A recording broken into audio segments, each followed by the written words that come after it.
You're doing everything right. At least, that's what you've been told. You take your medications every morning, maybe some at night too. You show up for your appointments. You get your blood drawn when they ask. Your numbers look good on paper, and your doctor seems satisfied. Thank you for being here. I'm a physician who spent most of my career working with adults in the second half of life, listening to their concerns, learning what actually matters as the body changes. This channel is about honest, practical conversations, no hype. Just what I wish more people understood about aging well. If you find these discussions helpful, a like or subscribe helps others find them too. But more importantly, I'm glad you're here. Let's get started. Let me ask you something, and I want you to really sit with this for a moment. Do you actually feel better than you did 5 years ago? Not according to your lab results, not according to what the chart says. I mean how you feel when you wake up, how you move through your day, whether you have the energy to do the things that matter to you. Because here's something that's been troubling me for years now, something that doesn't get discussed nearly enough in those 15-minute appointments. A lot of the medications we prescribe to older adults, and I say we because I've been part of this system for over 3 decades, they're not designed to make you better. They're designed to keep you from getting worse. There's a difference, a big one, actually. And understanding that difference might change how you think about everything in your medicine cabinet. I've watched patients, good, trusting patients who did everything they were supposed to do, slowly become shadows of who they used to be, not because of their diseases, because of how we treated their diseases. And I think it's time we had an honest conversation about that. Let me tell you about a woman I'll call Margaret. She came to see me about 8 years ago, 71 years old at the time, sharp as a tack. She'd been a school librarian for 35 years, still volunteered twice a week at her local branch. She walked her dog every morning, kept up with her grandchildren, managed her own finances, independent in every way that matters. Her previous doctor had started her on a blood pressure medication a few years earlier. Made sense. Her numbers were elevated. Then she'd been put on a statin for cholesterol, then something for acid reflux, then a sleep aid because she was having trouble at night, then something for the anxiety that seemed to come out of nowhere. By the time I met her, she was on 7 medications. And here's what struck me immediately. She looked tired, not sick exactly, but diminished, like someone had turned down her dimmer switch. When I asked how she was feeling, she gave me that answer I've heard 1,000 times. Oh, I guess I'm just getting old. And I remember thinking, no, that's not it. Because I've known plenty of 71-year-olds who weren't like this. Something else was happening. Over the next few months, working carefully with her, we started peeling back some of those medications. Not all at once, never all at once, but thoughtfully, one at a time, watching closely. Her blood pressure medication was causing fatigue and dizziness, which was contributing to her anxiety, which was disrupting her sleep, which had led to the sleep aid, which was making her groggy during the day. It took about 6 months, but Margaret got herself back. She's 80 now and still walking that dog every morning, still sharp as a tack, and she's on 2 medications instead of 7. I share this story not because it's unusual. I share it because it's incredibly common, and that bothers me. Now, I need to be clear about something before we go further. I'm not telling you to stop taking your medications. Please don't hear that. Some medications are essential, some are life-saving. If you're on blood thinners after a stroke, if you're taking insulin for diabetes, if you've got a heart condition that requires specific drugs, those matter. Those protect you. What I'm talking about is different. I'm talking about the gradual accumulation of prescriptions that happens over decades, the medications that get added but never removed, the drugs that made sense when they were started but might not make sense anymore, the treatments that are managing numbers instead of managing you. This is something most clinics don't explain, partly because there isn't time, partly because the system isn't set up for it. But as we age, our relationship with medication fundamentally changes. Our kidneys don't filter things the way they used to. Our liver processes drugs differently. We lose muscle mass, which affects how medications distribute in our bodies. Our brains become more sensitive to certain chemicals. A dose that was perfectly appropriate at 55 might be too strong at 70. A combination of drugs that seemed fine when each was added separately might interact in ways nobody anticipated. And the side effects that younger patients shake off, drowsiness, dizziness, confusion, weakness, those can be devastating for older adults. A little dizziness might mean a fall. A fall might mean a broken hip. A broken hip might mean surgery, then rehab, then losing your independence, then, well, you see where this goes. The medication didn't heal anything. It created a cascade. There's a concept in medicine called the prescribing cascade, and once you understand it, you'll start seeing it everywhere. It works like this. You take a medication that causes a side effect, but instead of recognizing that side effect for what it is, your doctor interprets it as a new problem and prescribes another medication, which causes its own side effect, which gets treated with another medication. I had a patient, I'll call him Robert, who came to me taking 11 different medications. 11. He was 78, a former engineer, and he was miserable. Couldn't think straight, couldn't sleep, had no appetite, felt weak all the time. When we traced everything back, here's what had happened. He'd been started on a blood pressure medication years ago, a type called a calcium channel blocker. It gave him swollen ankles. Instead of switching to a different blood pressure medication, his doctor added a water pill for the swelling. The water pill lowered his potassium levels, so he was put on potassium supplements. The supplements upset his stomach, so he was given a medication for that. The stomach medication interfered with his nutrient absorption, so he started feeling tired and weak.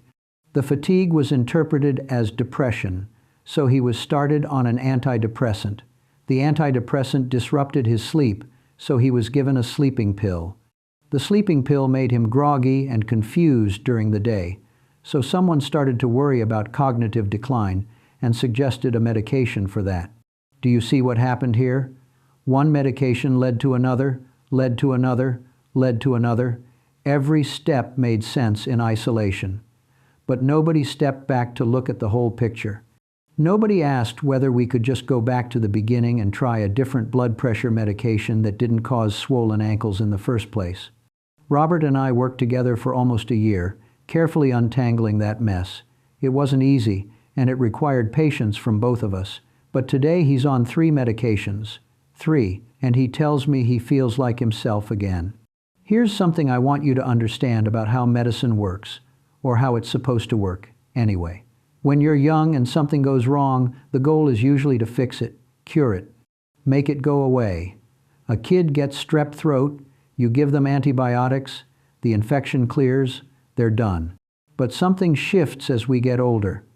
Gradually, without anyone really announcing it, the goal changes. It stops being about fixing and starts being about managing. And there's a philosophical difference there that we don't talk about enough. Managing means keeping things stable, keeping them from getting worse, keeping the numbers in a certain range. And on one hand, that makes sense. Some things can't be cured. Aging itself can't be reversed. Certain conditions are chronic by nature. But here's where I get concerned. When management becomes the only framework we use, we stop asking whether the patient is actually thriving. We stop asking whether they're functioning well in their daily life. We focus on the chart, the lab values, the metrics, and we forget to look at the human being sitting in front of us. I've seen patients whose blood pressure is perfectly controlled, whose cholesterol numbers are excellent, whose blood sugar is right where we want it, and they can barely get out of bed in the morning. They've lost their spark. They don't do the things they used to love. They're managing, yes, but they're not living. And meanwhile, everyone congratulates themselves because the numbers look good. Let's talk about something that might sound counterintuitive. Sometimes the most important thing a doctor can do is not prescribe. Sometimes the best treatment is removing a treatment. There's actually a term for this: deprescribing. It means carefully and intentionally reducing or stopping medications that may no longer be beneficial or may be causing harm. It's a real field of study now, which tells you something about how significant the problem has become. But here's the challenge. Our entire healthcare system is set up around doing things, adding things, intervening. That's how doctors are trained. That's what insurance pays for. That's how clinics stay in business. A doctor who spends 30 minutes carefully considering which medications to stop doesn't get reimbursed, as well as a doctor who spends 5 minutes writing a new prescription. The incentives are backwards. I'm not saying anyone is corrupt or acting in bad faith. Most doctors genuinely want to help their patients. But we're all operating within a system that pushes toward more intervention, more testing, more treatment. And that system doesn't always serve older adults well. When I was in medical school, and this was a long time ago, I'll admit, we didn't learn about deprescribing. We learned about prescribing. We learned what medications to start for which conditions. We learned algorithms and protocols and guidelines. What we didn't learn was when to stop, when to question whether all those medications were still serving the patient, when to step back and see the whole person. I've had to learn that on my own, through experience, through watching what happens when we don't do it. And I'm still learning. Let me tell you about another pattern I see, one that's particularly close to my heart because it affects so many of the people I care for. You go to the doctor feeling pretty good, maybe a little tired, but who isn't? You get some routine blood work done. A week later, the phone rings. Your cholesterol is a little high, or your blood sugar is a little elevated, or your blood pressure was up at that one visit. And just like that, you've become a patient. You've got a diagnosis, maybe a pre-diagnosis, pre-diabetes, pre-hypertension, something like that. You're started on a medication. You're told to come back in 3 months. You're given a brochure. But wait, you felt fine when you walked in. You weren't having symptoms. Nothing was wrong, not in any way you could feel. And now you're taking a pill every day for the rest of your life? This is what some researchers call overdiagnosis. It means finding and labeling conditions that never would have caused harm. And it's more common than most people realize, especially as we've gotten better at detecting smaller and smaller abnormalities. Now, I need to be nuanced here. Sometimes catching something early really does help. Sometimes treating a number before it becomes a symptom prevents something serious. I'm not arguing against all preventive medicine, but I am saying this. There's a cost to every diagnosis. There's a cost to being told you're sick when you felt healthy. There's a cost to taking medications that have side effects. There's a psychological cost, a financial cost, sometimes a physical cost, and those costs don't always get weighed against the benefits. A slightly elevated blood pressure in a 7-5-year-old might not mean the same thing as a slightly elevated blood pressure in a 4-5-year-old. The evidence for aggressive treatment might not be as strong. The risks might be higher, but we often apply the same guidelines, the same targets, the same medications, regardless of who's sitting in front of us. I want to share something personal, if you'll indulge me. My own mother went through this. She was a healthy woman, active, mentally sharp, living on her own well into her 80s. Then she started getting treated more aggressively for various numbers that were slightly off. More medications, more monitoring, more appointments. And I watched her decline, not from disease, from treatment. She became afraid of food because she'd been told her blood sugar was high. She became anxious about her blood pressure and started checking it obsessively. She stopped trusting her own body and started trusting the numbers instead. She died at 87, which sounds like a good long life, and it was. But I truly believe, that her last few years were harder than they needed to be. Not because medicine failed her, but because it overwhelmed her. I couldn't fix it. I was too close to the situation.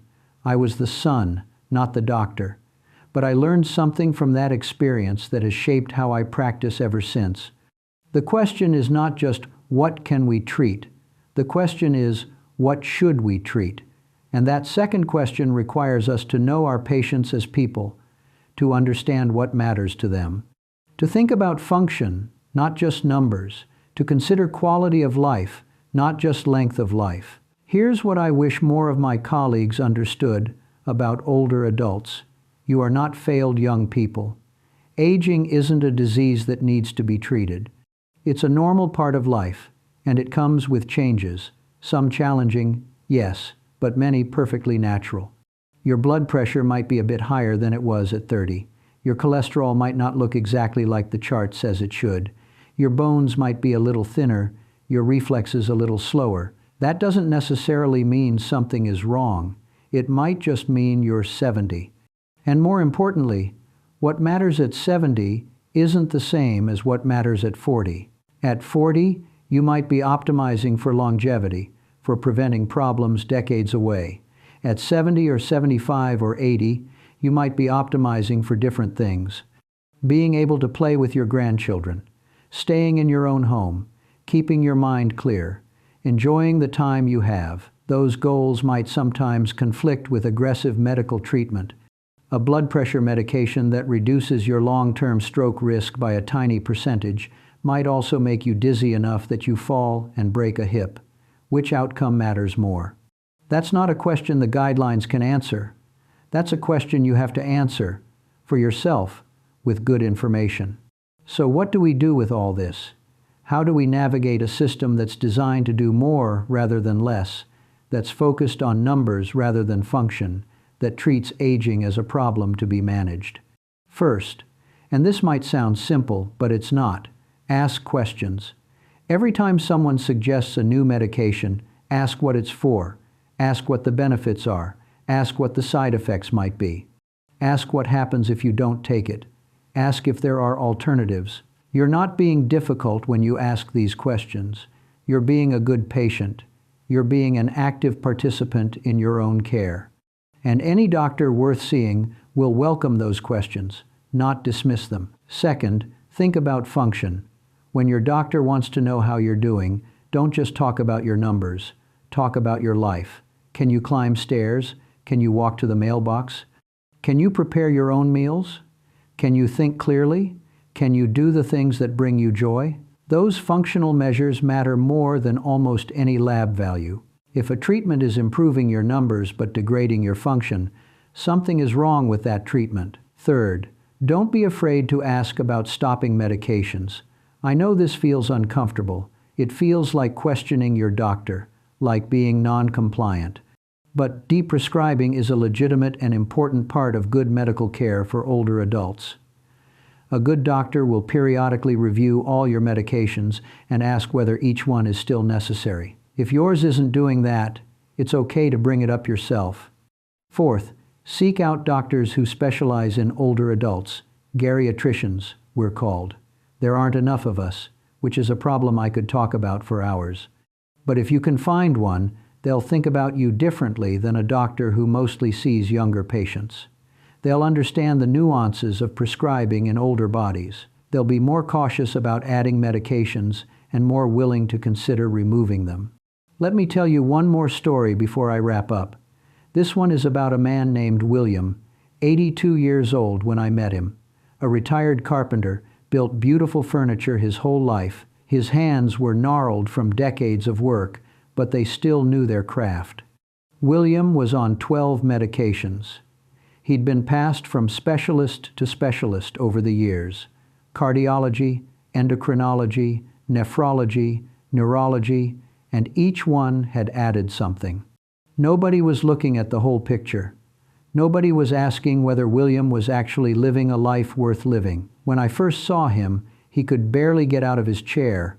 He shuffled when he walked. He had trouble following conversations. His wife said he used to be so vibrant, so full of life, and now he just sat in front of the television all day. The specialists looked at their individual domains and saw success. His heart numbers were fine. His diabetes was controlled.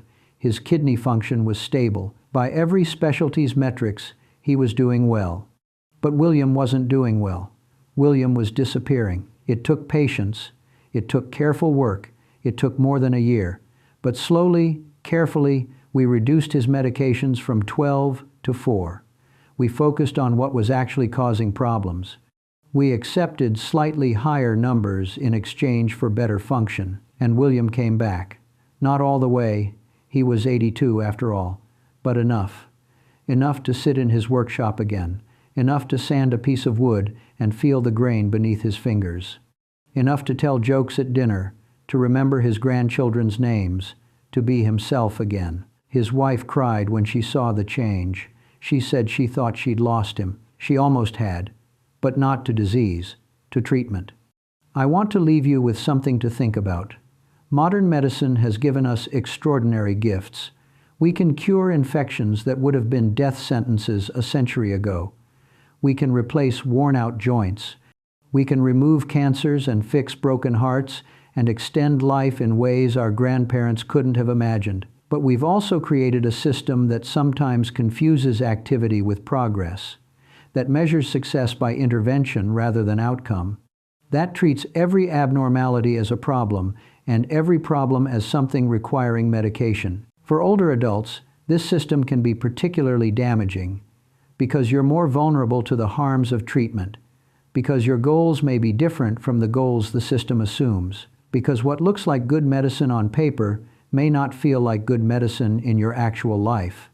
You have a right to question that system. You have a right to ask whether each medication is truly serving you. You have a right to prioritize function over numbers, quality over quantity, living over merely existing. Sometimes less truly does protect more. Sometimes the bravest thing you can do is ask whether you really need that new prescription. Sometimes the most healing conversation you can have with your doctor is one about stopping, not starting. I've been practicing medicine for over 30 years. I've learned a lot about what works and what doesn't. But the most important thing I've learned is this. The goal isn't to manage decline. The goal is to support living. There's a difference. Ask questions. Pay attention to how you feel. Trust your experience of your own body. Find doctors who see you as a person, not a collection of problems to be treated. And don't let anyone convince you that feeling terrible is just what happens when you get old. It isn't. It doesn't have to be. Thank you for spending this time with me. I hope something I've said has been useful. And if you have thoughts, agreements, disagreements, questions, your own experiences, I genuinely want to hear them. This is a conversation that matters, and it's one we need to keep having. Take good care of yourselves, and remember, you're the one living in your body. Your voice matters most.